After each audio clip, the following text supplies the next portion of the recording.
Kendall Taylor writes, a little bit ago, you said that two major studios would never get together and work on a film, such as Justice League and Avengers team-ups. Recently, there has been talk about Spiderman being in Avengers 2 and Marvel/Disney sharing characters with Fox/Sony. How would this work? And if it is true, who would take the lead in future movies? Could this also lead into a Civil War movie? Okay, well, first of all, I never said that two studios would never work on a film together, because they have, and they will in the future. What I did say was I have a very difficult time imagining two studios with two existing franchises working together to bring those franchises together. Because, for example, let's say you wanted to do a Spider-Man who is owned by Sony and Wolverine movie, which is owned by Fox. And let's say that you wanted to put the two of them together. Okay, great. Can you just see the fighting and the arguments that would happen? Wait a minute.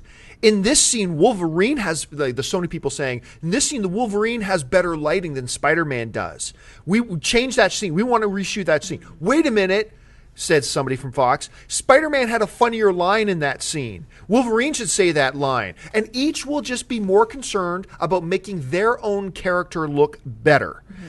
And the fighting and the litigation and the arguments, and then we think Spider-Man's a little bit more of a popular character, so we should get 55% of the box office. It would be endless. Now, there was talk, this makes me laugh.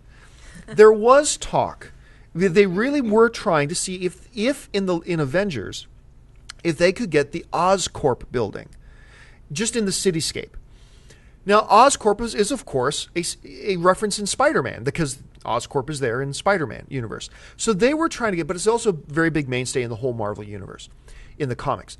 So there was talk about them trying to swing a deal just in the cityscape, in the shot of the city, to see that there's an Oscorp building. Well, they couldn't make the deal happen, and it fell apart, whatever, but they came close to making it work.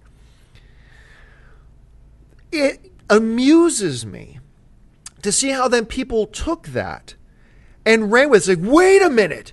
They almost had a deal to have Oscorp. That must mean they're really close to putting Spider-Man in the Avengers. No, it's two really, really, really different things. Those are monstrously different things. That's like saying, oh, look, there's a picture of me with Russell Crowe.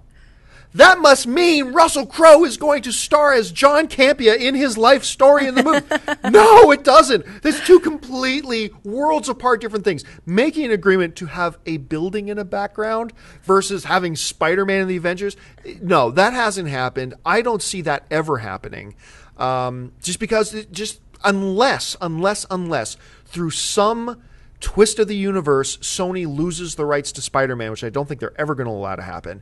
If Sony ever lost the rights to Spider-Man and Marvel was able to get them back, then you'd see a Spider-Man Avengers. But as long as they're owned by two different studios, I just can't see it ever happening. Hey everyone, if you liked this video, click that thumbs up button and make sure to subscribe to our AMC Movie News YouTube channel. It's free and helps you stay up to date with all the latest movie news, as well as our daily AMC movie talk show.